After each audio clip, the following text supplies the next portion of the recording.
Dear students, good morning. आज हम halves and quarters की अभी प्रैक्टिस टाइम कर रहे हैं। उसके अंदर नेक्स्ट क्वेश्चन करने से पहले हम थोड़ा सा समझेंगे कि इक्विवेलेंट फ्रैक्शंस क्या होते हैं। ठीक है, equivalent fraction, equivalent EQUIVALENT, equivalent. ठीक है, इक्विवेलेंट फ्रैक्शन होते क्या हैं? The fractions that have different numerator and denominator but are equal to the same value। ठीक है, ऐसे फ्रैक्शन जिनमें, देखो फिर से देख लो, डेफिनेशन में फिर से बता देती हूँ। The fractions that have different numerator and denominator but are equal to the same value. ठीक है, ऐसे फ्रैक्शन जिनमें मतलब फ्रैक्शन, ऐसे फ्रैक्शंस, बहुत सारे फ्रैक्शंस भी हो सकते हैं, 2 3 4 5 6 7 कितने भी फ्रैक्शन हो सकते हैं। ठीक है, कि उनके न्यूमरेटर और डिनोमिनेटर अलग अलग हैं, डिफरेंट हैं। देखो बोला है डेफिनेशन में, ऐसे फ्रैक्शंस जिनके डिनोमिनेटर और न्यूमरेटर अलग हो सकते हैं, डिफरेंट हो सकते हैं, but are equal to the same value. लेकिन वो फ्रैक्शन एक सेम फ्रैक्शन के इक्वल होंगे। ठीक है, सेम वैल्यू के इक्वल होंगे। फॉर एग्जाम्पल कैसे, देखिए वो देख लेते हम। जैसे क्या, 2/6 है, 3/9 है। ठीक है, 2/6 एंड 3/9 बोथ आर, दोनों are equal to 1/3, both are equal to 1/3। कैसे 1/3 के इक्वल हैं? अगर हम 2/6 को डिवाइड कर दें, ठीक है, ऊपर नीचे सेम वैल्यू से, तो देखो इसकी वैल्यू तो चेंज हो जाएगी, मतलब फ्रैक्शन चेंज हो जाएगा, लेकिन जो वैल्यू है वो सेम रहेगी। ठीक है, क्यों? क्योंकि हम सेम वैल्यू से डिवाइड कर रहे हैं। ऐसे अगर सेम वैल्यू से मल्टीप्लाई कर दें तो भी सेम रहेगा। ठीक है, कैसे? अब देखो कैसे आएगा, सेम कैसे आएगा। अगर हम 2/6 को, ये था ना 2/6, इसको अगर हम 2 से डिवाइड कर दें, ऊपर भी नीचे भी सेम वैल्यू से मैं डिवाइड कर रही हूँ। ठीक है, और इस तरह की वैल्यू से डिवाइड करना है, जैसे 2 से हम डिवाइड कर रहे हैं तो मिनिमम वैल्यू आ जाए, कम से कम वैल्यू आ जाए डिवाइड करने से। ठीक है, ऊपर नीचे सेम वैल्यू से डिवाइड किया। अब देखो 2 को अगर 2 से डिवाइड करेंगे, 2 1 जा 2, 1 आएगा क्वोशिएंट, डिवाइड करने से जो आंसर आएगा 1 आएगा। ऐसे 6 को जब हम डिवाइड करेंगे 2 से, 2 3 जा 6, तो 3 आ जाएगा। ठीक है, 1/3 आ गया। एक तो तरीका है ऐसे कि हम डिवाइड करके ये निकाल लें इक्विवेलेंट फ्रैक्शन। ठीक है, एक दूसरा तरीका ये भी होता है कि डायरेक्ट हम 2 1 जा 2, 2 3 जा 6 कट कर दें। ठीक है, तो भी 1/3 आ रहा है। ठीक है, और देखो हमने बोला ना कि इक्वल है 1/3 के, 2/6 भी और 3/9 भी।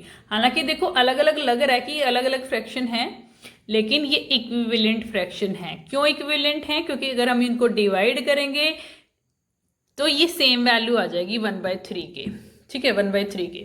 अब देखो 3/9 को भी अगर हम 3 से डिवाइड कर दें, जैसे मैंने डिवाइड करके बताया तरीका, 3/9 को अगर मैं ऊपर नीचे, मतलब न्यूमरेटर को भी और डिनोमिनेटर को भी 3 से डिवाइड कर दूं, तो क्या आ जाएगा? देखो 3 1 जा,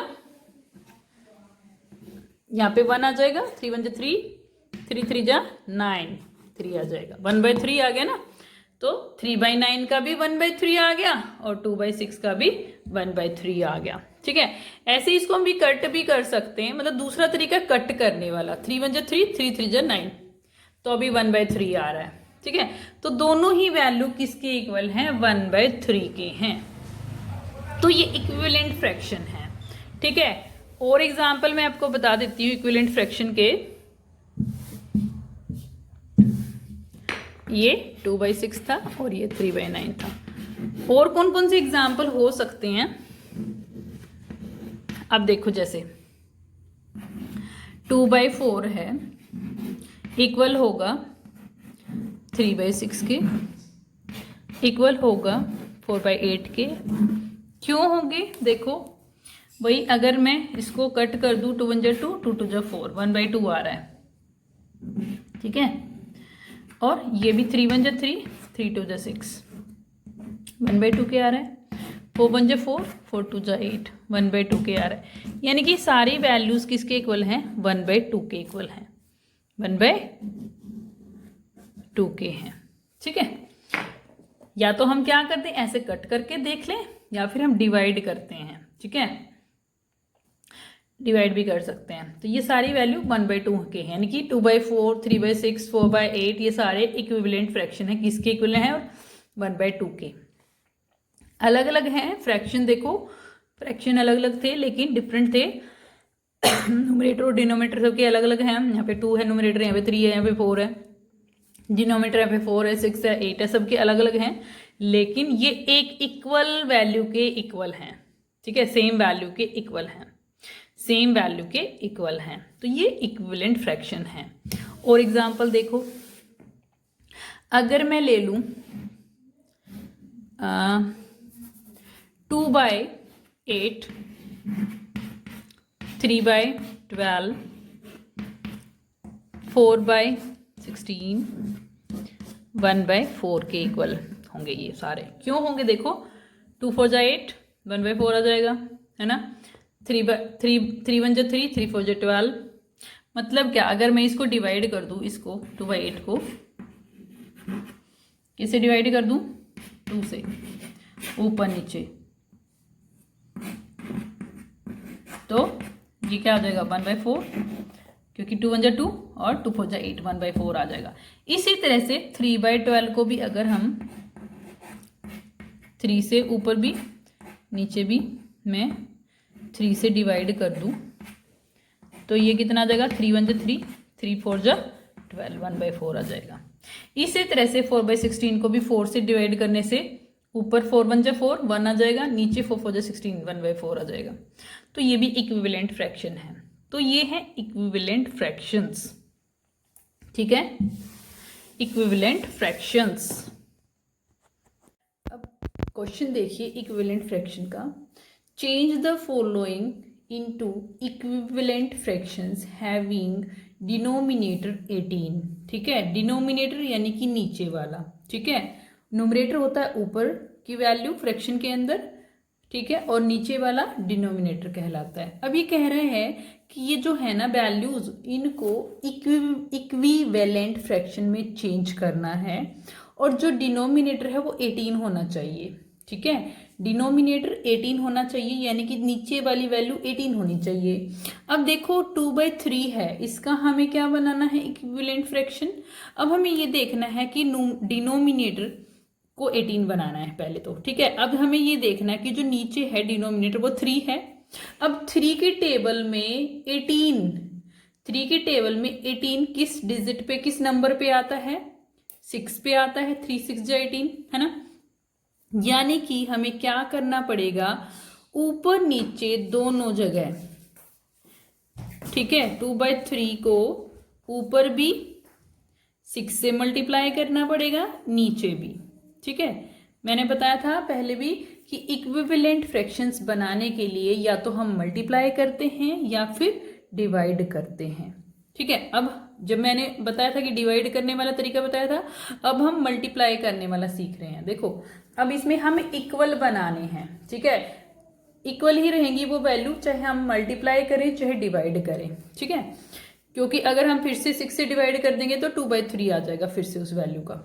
अब देखो 2/3 को मैंने ऊपर भी 6 से मल्टीप्लाई कर दिया, नीचे भी 6 से मल्टीप्लाई कर दिया।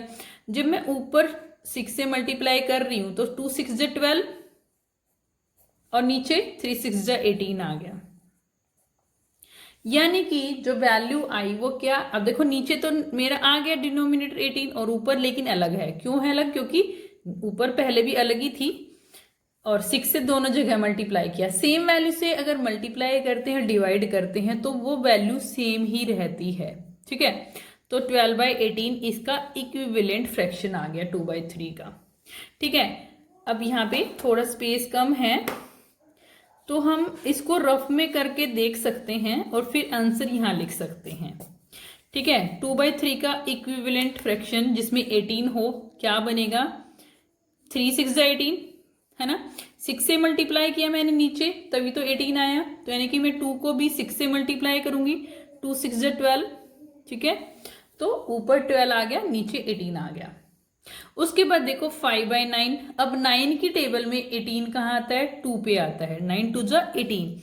इसका मतलब अगर मैं 5/9 को ऊपर नीचे दोनों को 2 से मल्टीप्लाई कर दूं, है ना, 2 से मल्टीप्लाई कर दूं, 9 2 जा 18 बनना नीचे, ठीक है, लेकिन हमें सेम वैल्यू से मल्टीप्लाई करना है, ये ध्यान रखना।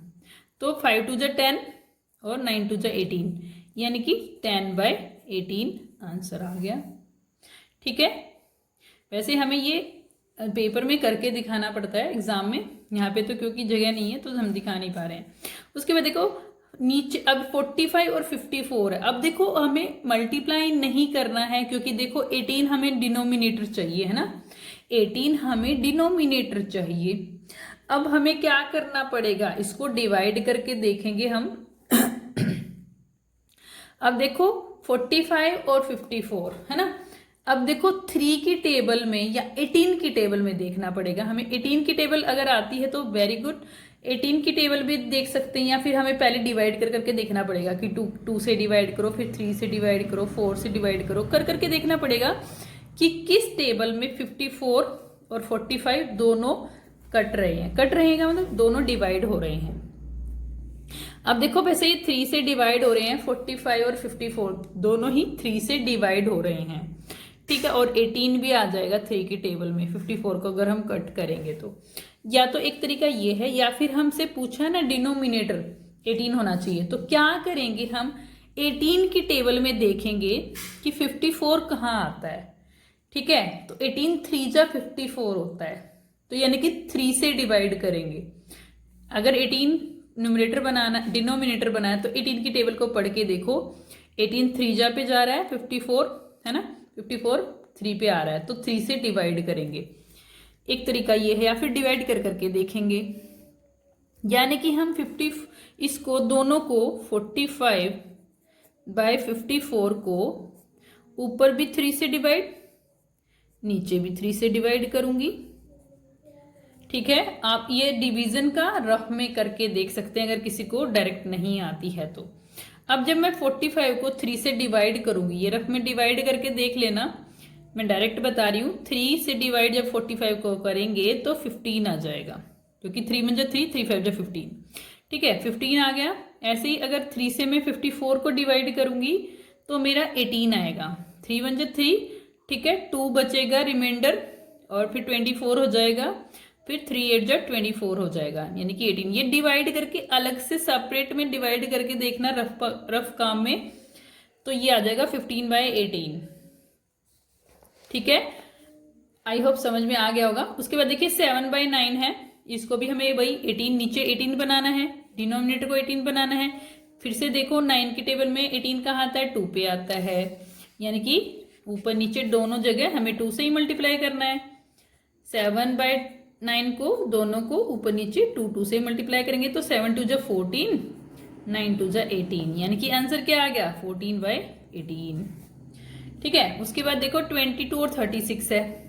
अब 36 फिर से हमें 18 की टेबल अगर आती तो वेरी गुड, क्योंकि 18 2 जा 36 होता है, यानी कि 2 से डिवाइड हो जाएगा ऊपर नीचे, ठीक है। हमें सिर्फ नीचे वाला देखना है कि किस पे हो रहा है, तो ऊपर वाला तो उसी डिजिट से हमें डिवाइड करना पड़ेगा, ठीक है। ऊपर भी 2 से डिवाइड, नीचे भी 2 से डिवाइड। अब देखो इक्विवेलेंट फ्रैक्शंस बनाने के लिए हम मल्टीप्लाई भी कर रहे हैं और डिवीजन भी कर रहे हैं। कहीं कहीं मल्टीप्लाई करना पड़ता है, कहीं डिवीजन करना पड़ता है, इक्वल बनाने के लिए, बराबर बनाने के लिए। अब देखो ये अगर हम डिवाइड करें 22 को 2 से तो 11 आ जाएगा, और इसको डिवाइड करेंगे तो 18 आ जाएगा, यानी कि जो 11/18 है ना वो 22/36 के इक्वल है, वो इक्वल है, बराबर है, ठीक है, इक्वल है। ये दोनों वैल्यू डिफरेंट नजर आ रहे हैं, इनके न्यूमरेटर और डिनोमिनेटर दोनों के अलग अलग हैं, लेकिन फिर भी ये इक्वल हैं, सेम है वैल्यू ये, ठीक है। इसी तरह से नेक्स्ट वैल्यू में भी आपको क्या करना पड़ेगा, देखो 72 है, या तो 18 की टेबल से डिवाइड करके देख लो, या फिर कट कर, या फिर 2 की टेबल से पहले कट कर लो, 2 से डिवाइड करो पहले, या फिर 3 से डिवाइड करो पहले, ऐसे भी हो सकता है। 4 से डिवाइड करो, वैसे ये 4 पे डिवाइड होगा क्योंकि 18 4 जा 72 होता है। 64 को भी 4 से डिवाइड करेंगे और 72 को भी 4 से डिवाइड करेंगे। ठीक है, जब 64 को 4 से डिवाइड करूंगी तो मैं आ जाएगा 4 1 जा 4, 4 6 जा 24, 16 ऊपर आ जाएगा और नीचे 4 1 जा 4, 3 रिमाइंडर हुआ, 32 बन गया, 4 8 जा 32 यानी कि 18 आ गया। तो 16/18 आ जाएगा इसका आंसर। ठीक है, तो ये यहाँ पे आप भर सकते हैं 11/18 और ये 16/18। ठीक है, अगर आप ये करके दिखाएंगे तो वेरी गुड, आपको पता चलेगा कि कैसे हमने किया है। या फिर डायरेक्ट अगर किसी को कट करने से भी होता है, अभी मैंने बताया था ना कट करने वाला तरीका भी, लेकिन पेपर में एग्जाम्स में हमें ऐसे वाला तरीका अपनाना पड़ता है। ये वाला कट करने वाला नहीं चलता, बड़ी क्लासेस में चल जाता है लेकिन छोटी क्लासेस में हम ऐसे डिवाइड करना होता है बच्चों को। अब देखो, change the following into equivalent fraction having numerator 20। अब न्यूमरेटर होना चाहिए 20, पहले डिनोमिनेटर मांग रहा था, अब ऊपर वाला। न्यूमरेटर कौन सा होता है? जो ऊपर वाली वैल्यू होती है। अब ऊपर वाली वैल्यू 20 होनी चाहिए। अब देखो यहाँ पे 2 है, ये 220 कैसे बनेगा? 10 से मल्टीप्लाई कर दें, यानी कि ऊपर भी 10 से मल्टीप्लाई, नीचे भी 10 से मल्टीप्लाई। अब हम पहले तो नीचे वाली वैल्यू को देख रहे थे, मल्टीप्लाई और डिवाइड कर रहे थे नीचे वाली को, और ऊपर वाली अपने आप हो जाती थी। लेकिन अब हम इसमें ऊपर वाली को देखेंगे कि उसको 20 बनाना है। ठीक है, तो 2 10 जा 20 और 5 10 जा 50, 20/50 बन गया। ठीक है, देखो इक्वल है ये दोनों वैल्यू, इसीलिए इक्विवेलेंट फ्रैक्शन कहलाते हैं। ठीक है, इक्वल कैसे हैं? अगर हम 0 से 0 कट कर दे तो 2/5 ही बचेगा ना। ठीक है, 2/5 ही बचेगा। ऐसे ही 5/6 को हमें बराबर बनाना है फिर से 5। अब 5 4 जो 20 होता है, 20 बनाना है हमें, तो 5 की टेबल में 20 कहाँ आता है? 4 पे आता है, यानी कि ऊपर भी हमें 4 से मल्टीप्लाई करना है और नीचे भी 4 से। 5 4 जा 20, 6 4 जा 24। ये आंसर यहाँ लिख सकते हैं आप। ठीक है, मैं तो यहाँ करती जा रही हूँ, यहाँ पे लिखना है वैसे 20/24। उसके बाद देखो 40 और 46, अब 40 है यहाँ ऊपर तो हमें तो 20 बनाना है। अब 2 से डिवाइड कर देंगे, है ना। 40 को अगर हम 2 से डिवाइड कर दें, 2 से नहीं 4 से, हाँ 20 बनाना है तो 4 से 2 से डिवाइड हो जाएगा, 2 से ही होगा। 20 बनाना है ना हमें, तो ऊपर नीचे 2 से।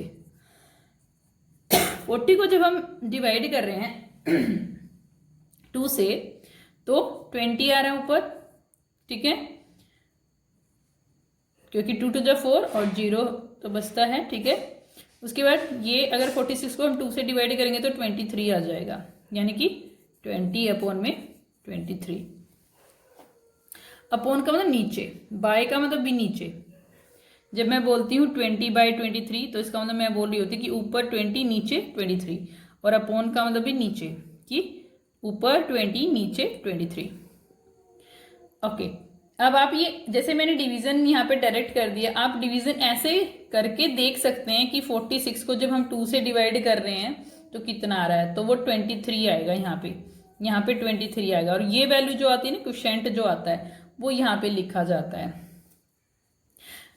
आप ये डिवीजन करके देखना कि कितनी आ रही है। ठीक है, ओके। उसके बाद देखो 4/7 हमें क्या करना है? फिर से न्यूमरेटर को 20 बनाना है, मतलब ऊपर वाली वैल्यू को 20 बनाना है, यानी कि 4 5 जो 20, 5 पे आता है 20, तो ऊपर भी 5 से मल्टीप्लाई, नीचे भी 5 से मल्टीप्लाई। 4 5 जो 20, 7 5 जो 35। ठीक है, यानी कि आंसर क्या आ गया? 20/35। 10/11 है। ठीक है, 10 2 जा 2 से मल्टीप्लाई करेंगे, ऊपर भी नीचे भी। 10 2 जा 20, 11 2 जा 22, तो 20/22 आ गया। 60/66 है। 60 को किससे डिवाइड करें कि 20 आ जाए? 3 से, है ना।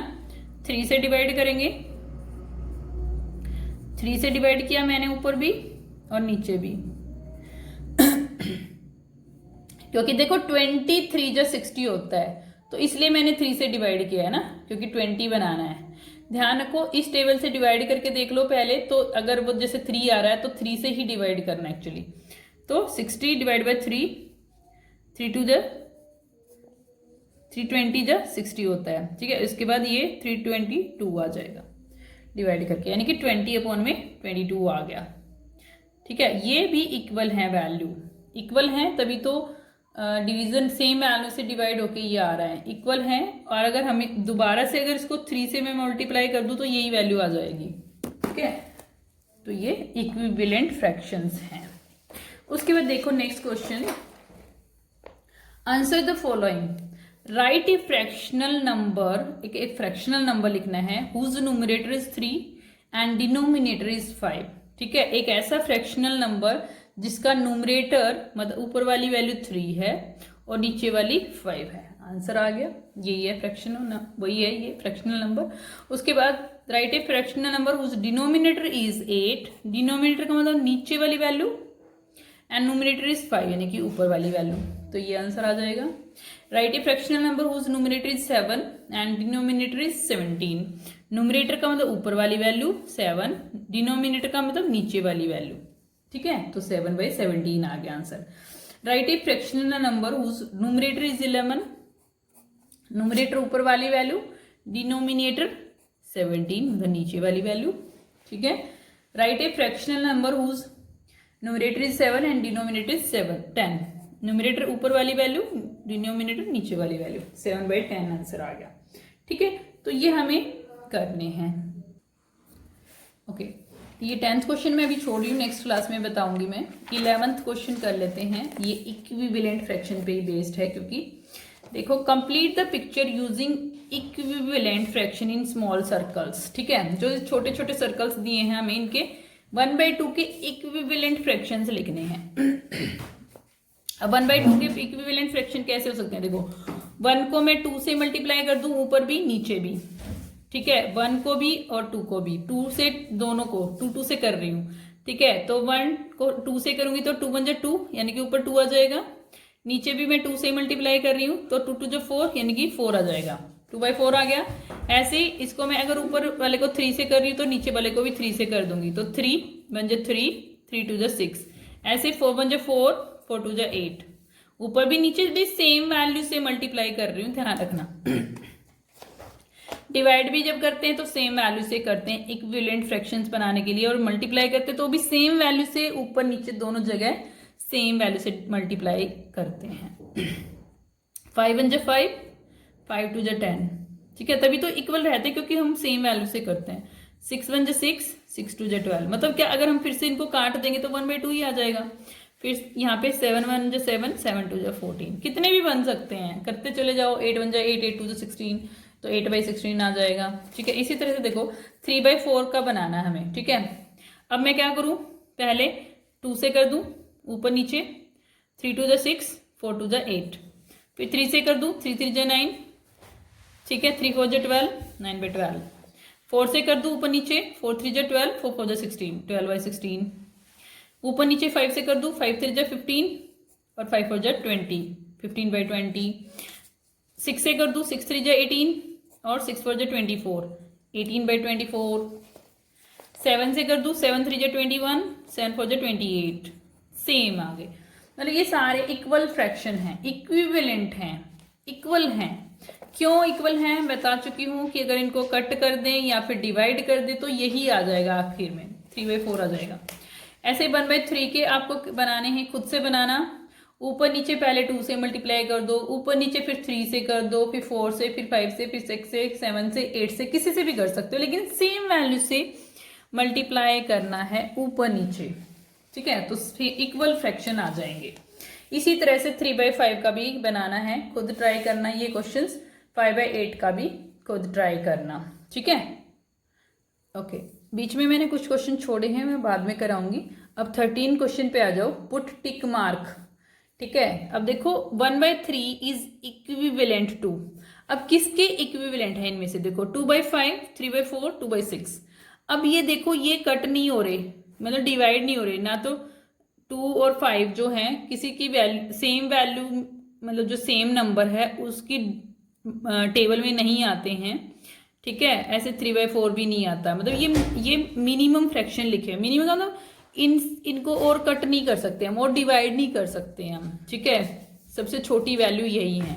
और 1/3 भी छोटी वैल्यू है, ठीक है। उसके बाद देखो 2/6 है ना जो, लेकिन 2/6 को अगर मैं ऊपर नीचे 2 से डिवाइड कर दूं, ठीक है। अब देखो ये वाले सेम डिजिट से, सेम नंबर से डिवाइड नहीं हो सकते थे, लेकिन ये वाला हो सकता है 2 से ऊपर भी नीचे भी। अगर मैं डिवाइड कर दूं तो देखो 2 1 जा 2, 1 आ गया, 2 3 जा 6, 1/3 आ गया, यानी कि ये आंसर है। ये इक्विवेलेंट फ्रैक्शन के ही क्वेश्चन है, इसलिए मैं पहले यही करा रही हूँ। 2/5 इज इक्विवेलेंट टू। अब 2/5 किसके इक्विवेलेंट है, देखो 3/5, ठीक है। इसको हम ना तो मल्टीप्लाई करके इसके इक्वल बना सकते हैं, ना ही डिवाइड कर सकते हैं, मतलब सेम वैल्यू से मल्टीप्लाई और डिवाइड नहीं हो रहा है ये, ठीक है, कि इसके इक्वल बन जाए ये 2/5 के। 5/4 भी नहीं है, 1/3 भी नहीं है, लेकिन 6/10 को देखो, अगर मैं इसको 3 से डिवाइड कर दूं, 3 से 3 से नहीं 2 से, ओके 2 से डिवाइड करके देखते हैं। इसमें इक्विवेलेंट फ्रैक्शन है ही नहीं एक्चुअली, देखो, क्योंकि 3/5, 5/4, 1/3 नहीं है, कोई भी नहीं है इसके इक्विवेलेंट, ठीक है। ये गलत क्वेश्चन दिया हुआ है या तो, क्योंकि अगर हम 2 से ऊपर नीचे डिवाइड करते हैं तो ये 3/5 आ जाएगा, ठीक है, 3/5 आ जाएगा। तो इनमें से कोई भी नहीं है अगर देखा जाए तो, क्योंकि देखो अगर हम देखें इसको ध्यान से तो कोई भी नहीं है, इसका इक्विवेलेंट कोई भी नहीं है, ठीक है। अगर ये 3/5 होता तो हो जाता इसका इक्विवेलेंट, ठीक है। तो ये नहीं है, या फिर यहाँ पे 4/10 होता तो भी हो जाता। अगर यहाँ पे 4/10 होता ना तो वो इक्विवेलेंट होता, ये क्वेश्चन गलत है, ठीक है। उसके बाद देखो 3/5 इज इक्विवेलेंट टू, अब ये देखो इसमें है ये रहा 6/10, इसी का इक्विवेलेंट है ना, अभी निकाला था ना हमने, और कोई भी नहीं है इसका इक्विवेलेंट। देखो 3/4 नहीं है, 9/8 नहीं है, 1/3 नहीं है, कॉमन होना चाहिए ऊपर नीचे, मतलब कॉमन, एक कॉमन टेबल चलनी चाहिए, ठीक है। तो ये नहीं है और नहीं है, सिर्फ ये है। क्यों है अभी बताया था, इसका 3/5 ही आएगा। देखो अगर हम 3 से डिवाइड कर दें, कैसे, देखो मैं बता देती हूँ, चलो 3 से अगर मैं डिवाइड कर दूं ऊपर नीचे, सॉरी 2 से, 3 से नहीं 2 से, क्योंकि 10 तो नहीं आता ना 3 की टेबल में, 2 से डिवाइड करना पड़ेगा।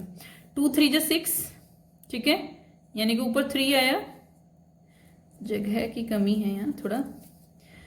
2 3 जा 6, 2 5 जा 10, 3/5 आ गया, तो 3/5 के इक्वल है, यानी कि ये आंसर है। 2/7 इज इक्विवेलेंट टू, अब देखो 1/5 बराबर नहीं है इसके, ठीक है, 4/7 भी बराबर नहीं है, मतलब या तो मल्टीप्लाई होके बराबर आ जाए या डिवाइड होके इसके बराबर आ जाए, ठीक है। अब 2/7 किसके बराबर है, देखो अगर मैं इसको ऊपर नीचे 2 से डिवाइड कर दूं इस वैल्यू को, तो देखो 2 2 जा 4, 2 2 जा 4, यानी कि 2 पे डिवाइड हो रहा है, 2 7 जा 14, 7 पे डिवाइड हो रहा है, तो 2/7 आ रहा है, देखो इसके बराबर आ रहा है, इक्विवेलेंट आ रहा है, तो इसलिए ये आंसर हो जाएगा। 4/5 इज इक्विवेलेंट टू, देखो 3/5 नहीं है इसके बराबर, 1/4 भी नहीं है, इसके बराबर कौन होगा, कट होके आएगा। कैसे आएगा, देखो अगर मैं इसको 2 से डिवाइड कर दूं ऊपर नीचे, तो 2 4 जा 8, 4 ऊपर आया, 2 5 जा 10, 4/5 आ गया, 1/5 है अगला वैल्यू, तो वो तो है ही नहीं इक्वल, ये है इक्वल आंसर। तो समझ में आ गया होगा, ये थोड़ा क्वेश्चन गलत दिया हुआ है बच्चों, ठीक है। तो ये इक्विवेलेंट फ्रैक्शन हमने आज किए हैं, और भी क्वेश्चंस हैं इसमें इक्विवेलेंट फ्रैक्शंस के, जैसे ये वाला भी है, break the chain to go out the cat should, चलो ये नेक्स्ट क्लास में मैं कराऊंगी, ठीक है। Okay, that's all.